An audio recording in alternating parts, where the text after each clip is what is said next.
Saturdays will be full of Premier League talk. That's right, it's back on Friday week. It is hard to believe the Premier League returns just a fortnight on from the end of the World Cup. And Gary Breen, I'm delighted to say, is going to be back with us every single Saturday throughout the Premier League. I say it like it's a threat, Gary.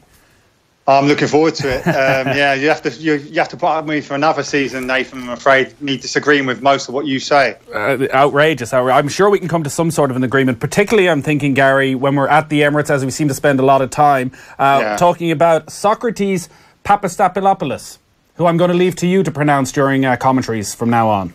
Yeah, I'm not too bad at that. Quite often I was with him at Dortmund and seeing these games and stuff. But I'm really delighted about that signing. And even if you listen to his comments this week, Nathan, in terms of what they've been working on, the new manager, ultimately it's how they defend without the ball. And that's music to any Arsenal supporter's ears now. It's not about being negative. It's about setting your team up so that you recover that ball as quick as possible and you're able then your creative players to go and produce. And it's something we just have not seen at Arsenal for so many seasons now. So it does bode well. Yeah, so I want to talk about some of the transfer dealings and how teams are shaping up. And it's hard to get a full grip because we are only a fortnight since the end of the World Cup finals. A lot of players are still just returning back to training. So there's probably still quite a few deals to go through. And remember, the transfer window this time around does close before the season starts. So let's just start on Arsenal then, who've had a change of manager after over 20 years. Arsene Wenger is gone. Unai Emery seen as something of a surprise choice to come in and replace him. In terms of their dealings, Jack Wilshere is probably the big name who has gone so far. They're still in contract negotiations with Aaron Ramsey, an expectation he'll stay and he'll captain the club. They've signed Papastapilopoulos and Stefan Lichtsteiner from Juventus. I guess we also have to include the fact that they brought in Mkhitaryan and Aubameyang in January as their offensive players. Is it just a mentality thing, though, as Arsenal? Do you look at that squad that was there and think if they have the right manager who can instill the right ethic in the club that they can go and contend? Yeah, I do believe that the manager will make such a big difference like that. But I don't think all those players will be able to cope. I don't think Emery will come in and suddenly make the likes of some of those players, Mustafi, good enough to play for Arsenal. I don't think that's going to happen, but I think slowly but surely he'll bring his own players in. And those guys then that didn't perform to the heights you'd expect under Wenger have an opportunity now to prove that. You're quite right to say Ramsey is a big decision in terms of getting him to re-sign. I think he's a fabulous player. I'm not convinced that he's a leader of Arsenal that everyone's talking about. You're hearing the likes of Mkhitaryan saying he's a symbol for Arsenal. I think he probably is. Do they have a leader? Well, he's a symbol for Arsenal in terms of what it was like under Wenger, in terms of brilliantly going forward and very, very average defensively. I don't think they have that type of old-fashioned Tony Adams leader, Patrick Vieira. I think they're few and far between throughout the Premier League now. I think even the likes of Manchester United are struggling to find that type of player. But certainly a leader in terms of how you should go about business, what's expected of you as a professional, maybe he's that type of player. But I do look forward to seeing Arsenal. I know we've got them early on. We're together, aren't we, on that Sunday? And I'm looking forward so much to seeing Arsenal play. And listen, there was a standout performance today, beating PSG 5-1. I think that result is a bit more positive than it should be in terms of the fact that Paris have playing none of their top players, none of their big hitters, had a very young team. But nevertheless, 5-1 is impressive. I can't wait to see the work because it's going to be so different. It's going to be so strange for so many of us as Arsenal supporters go into that stadium without Wenger at the helm and seeing something different. So that's definitely a game to look forward to, watching Arsenal at the beginning of this season. Yeah, Arsenal, Manchester City, one of our live games on the opening weekend of the season at the Emirates. So a really, really tough start as well for Unai Emery in that one. We know how good they can be going forward and he'll have a lot of options there. He probably has a decision over what he does with Aubameyang. We saw at times he played out on the left-hand side in Arsene Wenger's last games. Now, how much you read into that, I'm not sure, because obviously they were still involved in the Europa League and they were chopping and changing. Some players were eligible, some weren't. It's the midfield, though. It's Granit Xhaka, Mohamed El Neni, and the question mark of whether Granit Xhaka had a lack of discipline because he didn't have a manager who'd hold him to account, or... We say this, you and I have had this argument so many times, and it's not about a manager demanding it from you. It's something you know as a player. You don't let players run off your shoulder on the edge of your box. It's just not acceptable. And I know people will again say, listen, he performed really well in the World Cup, and as he has done with Switzerland. But in terms of playing in the Premier League, it's a totally different level. And I think opposition teams expose him all the time and just saying to their midfield runners, their second lines of attack, just run off his shoulder. He's always ball watching. He's always square on. And if you're telling me that Emery, in this short space of time, bearing in mind that he's only had a few weeks to work on him before this can change him all of a sudden into that disciplined central midfielder, I'd have my doubts. I think it'd be interesting to see, but certainly that midfield area is something that they need to strengthen. Yeah, I was going to ask, so who is their disciplined central midfielder? Well, Nesson, up to this point, we've never seen it. Even when El Neni came, I mean, we were working on the game, his first game of the season, and Wenger had billed him as this holding midfielder, as a type of player that Arsenal had been crying out for. And then suddenly, after 2 minutes, he was overlapping the right winger. And I'm thinking, laughing with my head in my hands, just thinking, this is just typical. The Arsenal holding midfielder under Wenger is invariably a number 10. So Emery, if you look at his body of work, what he's done at the likes of Seville, he puts a massive emphasis on what his players do without the ball. And that's in total contrast now with Wenger. His game plan was always, we'll have the ball and we'll score more than the opposition.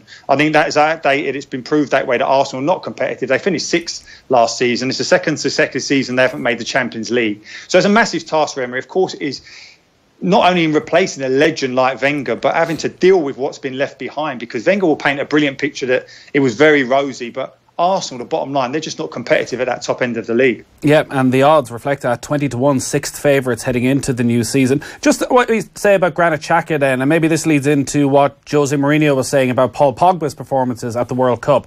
That World Cup situation where it's intense, It's 4 or 5 weeks, you're all together, there's no outside influence, you're tied away in a hotel, you're not going out with your mates, you're not hearing as much of the noise from outside during a World Cup, you're pretty much focusing more on your job. Are there just certain players that the Premier League, the relentless nature, the big games which you can get up for against Manchester City on the opening day are followed by a trip to Crystal Palace, which maybe isn't quite as appealing?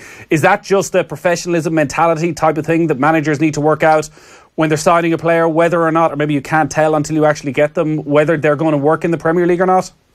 Oh, listen, I think when Jose Mourinho was saying that about Paul Pogba, when I read that comment, I thought, yeah, it makes perfect sense, because this is a guy who lives his life as a modern-day footballer in terms of the social media aspect of it. He's very active that way. And when you are in a camp for a World Cup and it's so enclosed and it's you living in and you and your teammates' pockets for 24 hours a day, that is your sole focus. And maybe he does get a little bit distracted. But I would counter that by all the accusations that have been aimed at Mourinho as a stick to beat him with, to say, like, well, listen, look how well and how disciplined Pogba was playing for France. It's up to Mourinho to get a tune out of him in a similar way. Well, I think it's up to Pogba. I'd lay that firmly at Paul Pogba's door. And I think the likes of ex-Man United players like Rio Ferdinand leaving it at Mourinho's door, I don't agree with that at all. I think it's ultimately is up to Pogba. He's a fantastic player. He's a modern-day footballer. He's a great athlete. And he's been amazing in terms of what he can achieve. But there is that lack of understanding, that lack of positional awareness, and at times a willingness just to not want to do it. We've seen him when he played at Tottenham at Wembley, how exposed and how much Spurs identified just running off the back of him in a similar way that we said to Xhaka. I wouldn't put them two in the same category. Pogba is a far superior player to Xhaka. It is, though, going to be used as the biggest stick to beat Jose Mourinho with, because the further we get away from the World Cup, the more we're going to look back favourably on Paul Pogba's performances. Already, any of the quieter games are forgotten about. All anyone thinks about is the discipline of the semi-final and backing that up in the World Cup final. And there's already a sense more pressure on Mourinho than probably any other manager in the top 5-6 coming into this season, because of the style of play, because of what they've watched some of the other teams do, probably particularly Liverpool around them. And if he doesn't figure out a way of getting the best out of Pogba, people won't blame Paul Pogba now. They'll say Deschamps could do it and Mourinho can't. Well, listen, I know the critics will probably say that, but you need to have a bit of understanding in terms. But I agree with you in terms of this is a massive year for Mourinho, because we're judging him on the impact he had in Chelsea in those two spells and how quickly he put his mark on that team. I'm not convinced that he loves this Manchester United team. I still don't believe he trusts them. The very fact that they're hunting down a centre-half just shows you that despite bringing in the likes of Lindelof, Bailly in consecutive summers, he hasn't found that solution at centre-half. I don't think he rates, or I don't think he trusts, I should say, Smalling or Jones. And I'd agree with him there. I wouldn't be the one that would look at them as title-winning centre-halves as such. Certainly not in the same way I would look at John Terry at Chelsea or Ramos at Real Madrid. but he has to identify it. And I think a lot of that problem that he has with Pogba in terms of trying to keep him disciplined is the very fact that when he does go running out of position, he exposes those centre-halves who are not of the quality to deal with 1v1 situations like he's had before at top clubs, Mourinho. So he's looking at that situation. If he doesn't get Maguire, which you're obviously looking at, he'll look for someone like Cahill. He'll look for even Yerry Mina at Barcelona. And these are the type of guys who give you that physicality, those centre-halves who head every ball clear from that centre-half position on the edge of their box, around the 6-yard area. And I don't think Smalling, Jones do that consistently enough. So he has to do that. And I think he's been quite vocal in saying he wants Maguire. I know a lot of Manchester United supporters will probably say, well, listen, we don't play the way Leicester do in terms of how deep they are and just stay on the edge of their box. Manchester United will look to dominate possession, so they'll be higher up the pitch, which then creates spacing behind Maguire. And I've watched his development since he was at Sheffield United. I was coaching against him at Peterborough. And the same questions you ask now, you ask then about what's his mobility like. And he answers it every time he makes that step up. So I don't rule out him going to Manchester United and being a success. But there are scenarios where you don't want Maguire faced up with the top strikers in the deep stages of European competition on the edge of his box, because he will be found out. But certainly he is an improvement on the centre-halves they have at the moment. You expect United are probably going to make quite a few moves between now and the end of the transfer window. Frege has been their only big signing so far from Shakhtar Donetsk, the midfielder. I do just wonder, listening to Jose Mourinho's comments and his general attitude out in this pre-season tour in America, and look, his personality isn't going to change at this stage, as to whether football and the expectations of football fans you feel has changed, that it's all about hope. People want to go into a new season believing that they can do something, and they don't really want to hear Mourinho anymore moaning, saying, I don't have what the other teams have, trying to pile some pressure on Jurgen Klopp. Whereas so many of the other coaches, Jurgen Klopp being the prime example, is happy to embrace the pressure, happy to say, I think we can go and really do something. Whereas that's not in Jose Mourinho's nature. No, it isn't. And we had this debate before, Nathan, didn't we, with the likes of Tony Pulis at West Brom even, saying on the first day of the season, listen, it's about survival. And you're right, as a supporter, you want to dream. Listen, there's a reality check, of course there is, but don't tell us it's about finishing fourth from bottom and getting to that magical 35 points, because you don't want to hear it as a supporter, certainly not in the off-season. I mean, I don't have any particular affiliation to any Premier League team this season, but I can't wait for it to start. I'm so excited. And that's bearing in mind we've just had a month of back-to-back football from the World Cup, and yet I'm still got this excitement about the Premier League like I think I've never had before. I think there's so many subplots, there's so much drama that's going to unfold and so much to look forward to in this Premier League. But you're right, Mourinho's clever enough to try and deflect. But I would argue he's right in terms of saying to Jurgen Klopp, listen, you've got your team to the Champions League final. You finished 8th in your first season, then 4th, then 4th. The next step is to win trophies. So I don't think Klopp's going to shy away from it. I think he'll laugh it off in terms of the mind games that Mourinho is probably going to be accused of. But his own players, like Van Dijk, are saying, it's about us winning trophies now. And it is. Look at their signings, Liverpool, in terms of what they had last year. They're bringing in Keita in midfield. This is a guy who's topping the turnover stats in the Bundesliga for the last 2 seasons, completely more than anyone else. So he's someone that you're thinking about along the lines of Kante. I know he's got more creativity in him than N'Golo Kante, but the energy that he's going to bring to that central midfield area, then you add the fact that they've got a top-class goalkeeper. The only thing I would look at that is that the Premier League asks questions of you like no other league does, so that is something that I'll be interested in seeing how he copes in his first season at Liverpool. But certainly Liverpool look strong, and I don't think they can shy away from the fact that they've got to be the nearest challengers now to Manchester City. So they will have the world's most expensive goalkeeper, the world's most expensive defender. They'll also have added Fabinho and Naby Keita to one of the most destructive attacking forces we had seen in world football last season. Is there any area where you still have a question mark over them? Well, ideally, if I was a Liverpool fan, I'd love to see him get another top-class centre-half, because I'm not convinced by Lovren, despite him saying he's the best in the world. Even with his performances at the World Cup? Does he fall into that sort of Xhaka, Pogba Nathan, category? Let me tell you, World Cups, it's a totally different challenge. We're talking about a player, and you mentioned it earlier, can you cope with the demands week in, week out? Playing for a club like Liverpool when everyone's after you as such, I'm not convinced. Listen, I've said to you before, I like him as a centre-half. I think he's got great attributes, but I don't think he's a title-winning centre-half. I don't think you can rely on him. I like Matip, but I don't think with his injuries as such, I'm not sure he's tough enough when I see the likes of Toby Alderweireld, and I've said it to you so many times how much I've admired him, available from Tottenham, that they're not going to get a deal done. I know United are sniffing around him, but if Liverpool were to go out and say, listen, we want him, what a statement that would be. But they'll argue, and he's got a lot of faith in those two centre-halves I just mentioned to go alongside Van Dijk. I want to see how young, what's the young centre-half from Charlton? I forget his name, he got injured. Joe Gomez. I know he plays right back, but that's not his position. I want to see him being given the trust to play as a centre-half alongside Van Dijk. I think that's a brilliant for his development. I think if you're a centre-half player alongside someone like Van Dijk with his physical presence, you're going to learn so much. You're going to look a lot better than you actually are. So they have got quality, but certainly that midfield area has been strengthened incredibly, and they're going to go close. We'll also be at Anfield on the opening weekend, Liverpool against West Ham, full live and exclusive commentary here on Off the Ball. A couple of other bits and pieces then. Manchester City are also in America at the moment. They played Liverpool the other night, but obviously both teams had a huge amount of players still coming back from the World Cup. Just the one major move for City so far, which was Riyad Mahrez finally getting the deal done. Pep Guardiola has been talking this week saying, we broke pretty much every record possible last year in the Premier League. It's going to be hard. It's going to be very difficult to surpass that in league form.